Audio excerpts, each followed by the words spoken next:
Hello to everyone at Rosnet and to all of Rosnet's fantastic clients.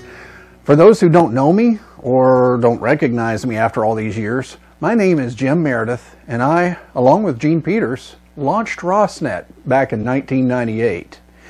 And as of August 2023, Rosnet will have been in business for 25 years.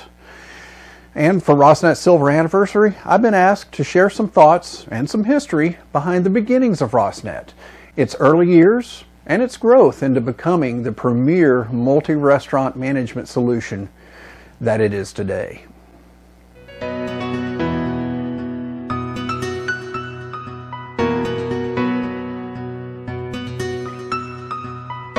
How did Rosnet begin? Well, actually, it began with the two of us. My business partner, Gene Peters, and yours truly.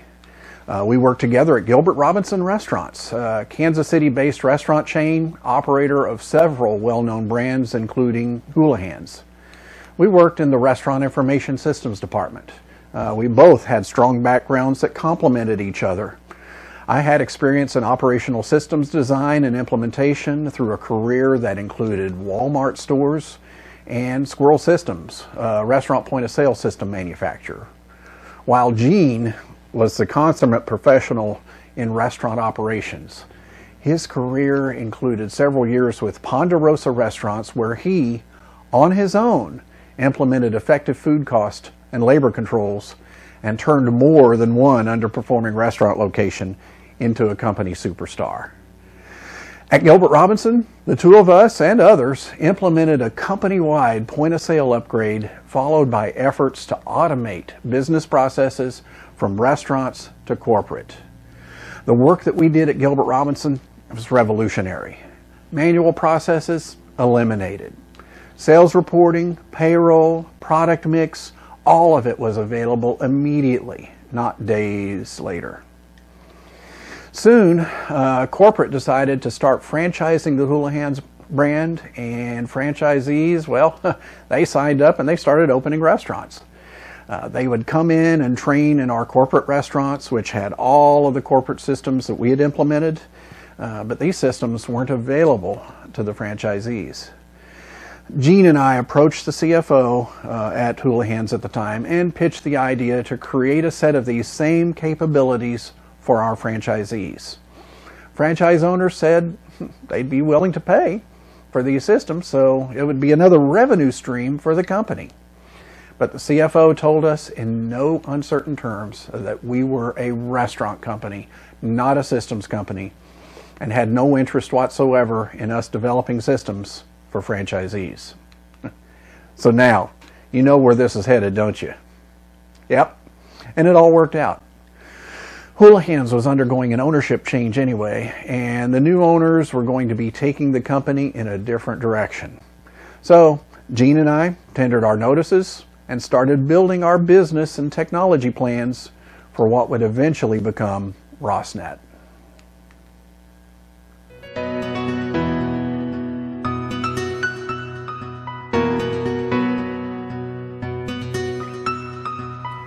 We launched our company with Rosnet's corporate office being in the spare bedroom at Gene's house and our data center located in the basement of my house. That first year was difficult. When you're two guys getting started with just the money from your own pockets, no outside investment, you do whatever you need to do to make money. And one of the early projects we took on was Y2K readiness.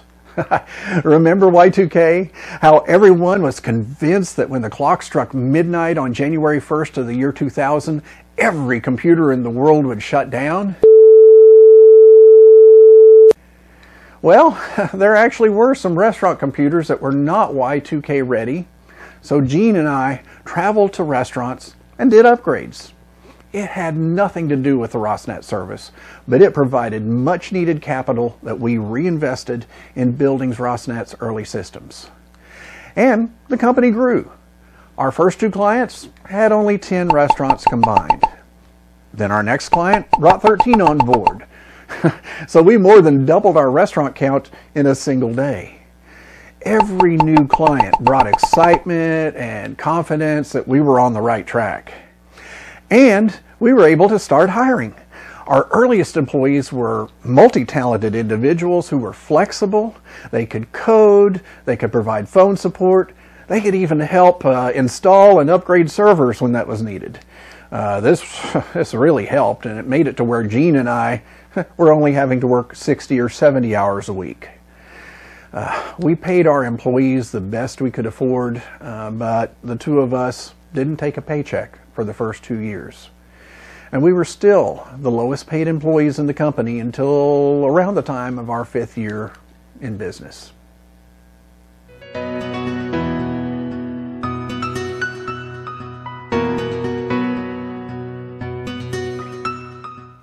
Rosnet of Today is a polished, capable solution, but our original version didn't look anything like this. Web technology in 1998 was still rudimentary, and building a service like Rosnet, where you are essentially tying a database to a web server, was still filled with challenges. For a while, it seemed that every time I'd write code, I'd find a bug in the coding software. But finally, we released Rosnet version 1 in November of 1998 with only 5 reports. That was it. But even within that small set, we still provided the ability to change granularity from overall business summaries all the way down to item level detail. And it was a hit. Version 2 followed shortly afterward, and it more than doubled our report set, implemented a full payroll completion protocol for restaurants. We ran on this version 2 for nearly 4 years, and we added more features as we went along.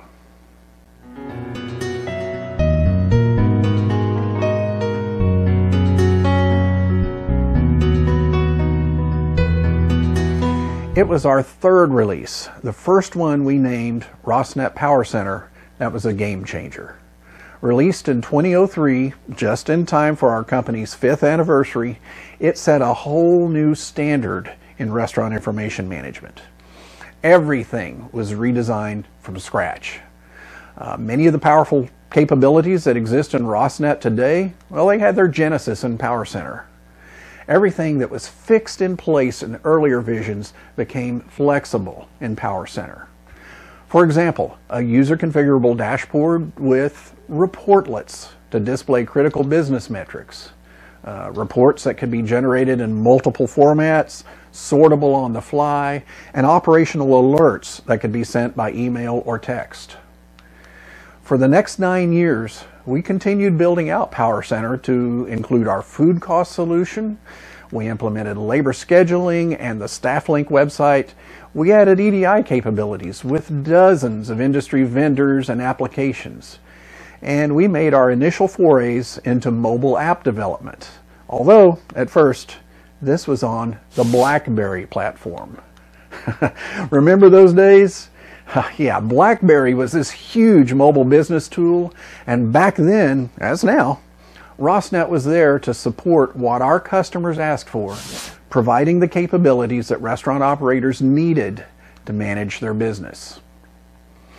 In 2012, we began yet another major transition, this time both in technology and in our overall approach to development. After running for 14 years on what was quickly becoming an outdated development platform, we began a gradual transition to Microsoft's .NET framework. And we integrated an agile software development and project management approach.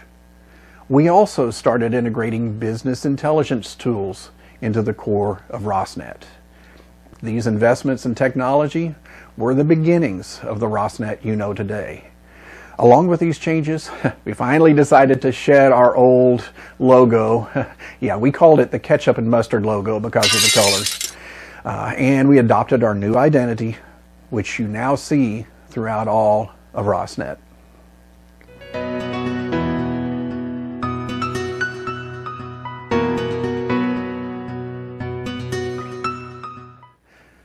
For the first several years, many of our clients were on the coasts, We had several on the East Coast, all the way from Connecticut to South Carolina, and on the West Coast, especially in the Bay Area. We were based in Kansas City, and for many people on the coast, when they hear the word Kansas, the first thing that comes to mind is tornado. That whole Wizard of Oz mentality, if you will. The big tornado that's going to come and blow all of our data away. It's a twister! It's a twister!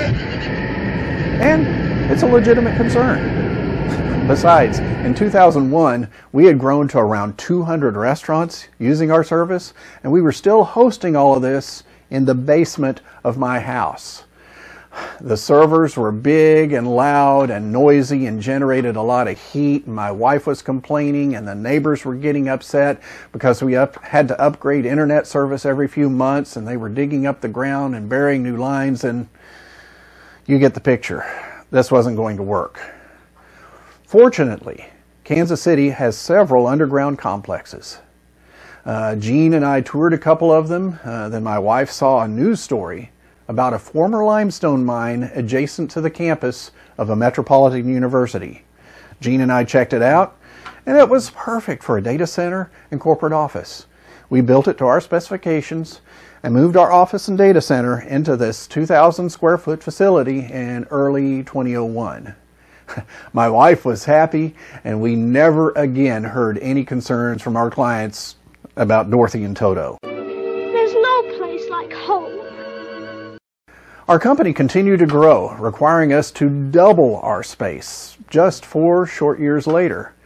And we even outgrew that and had to completely relocate to a newly developed area of the same underground in 2012 to get the space we needed to grow. And then we had to knock a wall out there and add more space just a year later.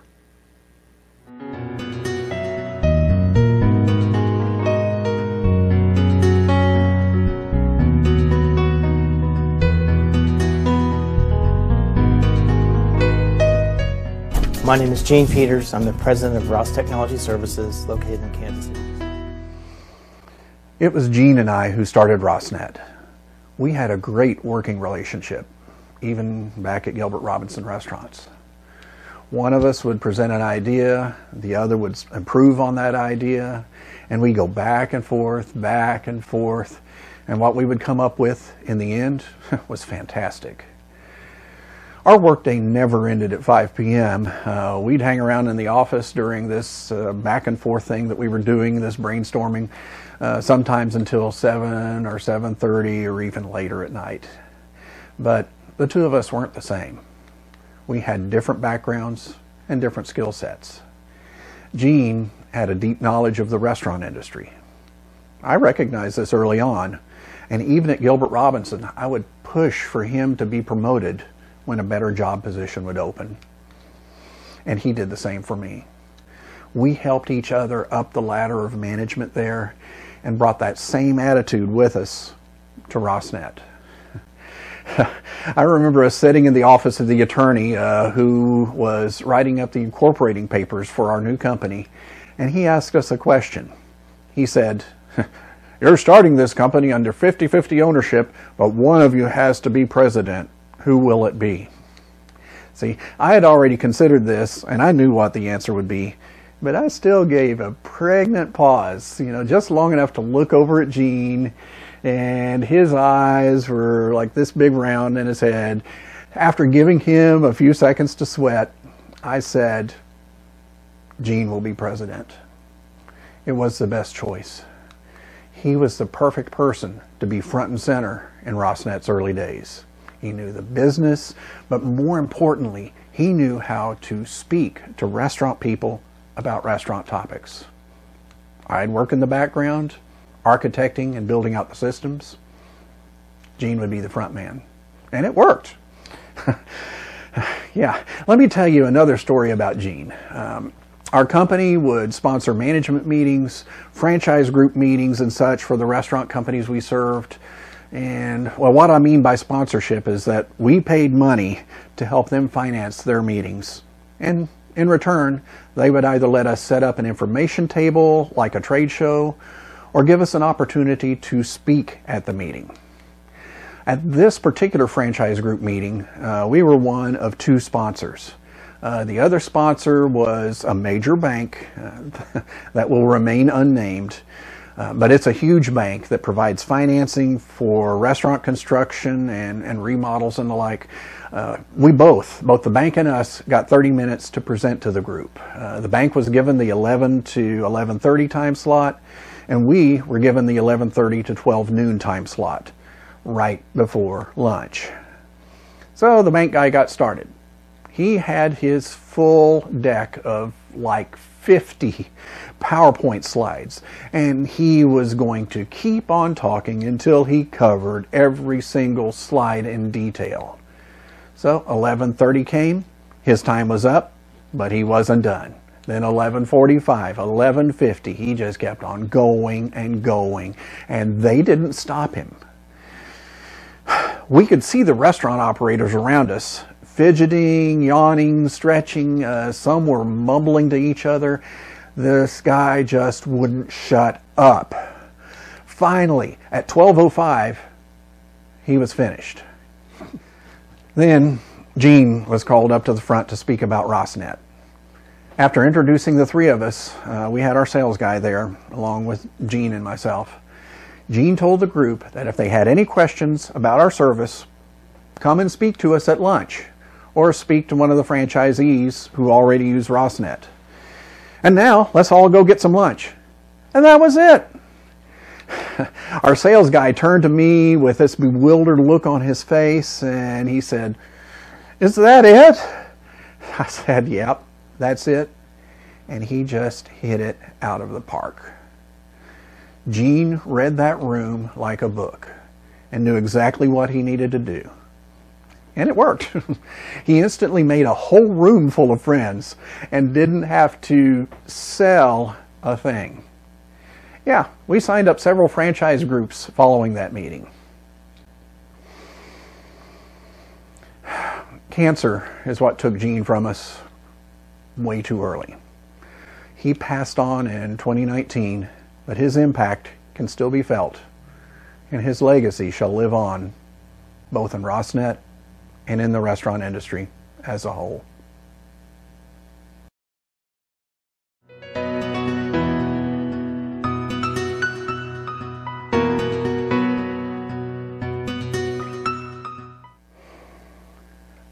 I've known Maggie Peters for a long time. We met at Gilbert Robinson Restaurants. It was either during my orientation or my first day of work. I don't remember which, but I entered their office building, went to the elevator to ride up to the 4th floor, and Maggie walked up and joined me for the trip up the elevator. She smiled and said hello. I didn't know who she was or that she worked in the same department I was about to join, but quickly figured out that was the case when we exited the elevator and went to the same office. Gene was on the road. He was traveling at the time, so I didn't meet Gene until 3 days later. So yes, I guess you could say I've known Maggie longer than I knew Gene. Maggie has the type of restaurant knowledge that comes from her experience from having worked in the environment. She worked with us during our early days of the systems changeover at Gilbert Robinson before leaving the company for another opportunity. But she stayed in touch with Gene, obviously so. The two of them were married in 2003, and I was honored to serve as best man at their wedding. And while Maggie wasn't directly a part of Rosnet during its early growth years, she was most definitely involved indirectly, especially in employee recruitment. She's got the knack for evaluating talent. Some of Rosnet's early hires, employees who came on board and made a real impact on our company's growth, were people that Maggie recommended. While I'm no longer involved in Rosnet, other than being a proud co-founder and a staunch supporter of the company to this day, I believe that Maggie has brought more structure and a disciplined style of growth to Rosnet, which was much needed. Both Gene and I were there during those lean early days as a tech startup, and a bit of that startup mentality was still in both of us. Maggie's efforts appear to have a stabilizing influence, guiding the company for continued growth while still maintaining that personal touch that Gene and I baked into Rosnet. And the new features, the new functionality I'm seeing from Rosnet today, well, it's absolutely fantastic. And Maggie, along with the entire Rosnet team, they are the right people in the right place at the right time for building on the legacy that Gene and I left behind and continuing Rosnet's success story well into the future. So, there you have it.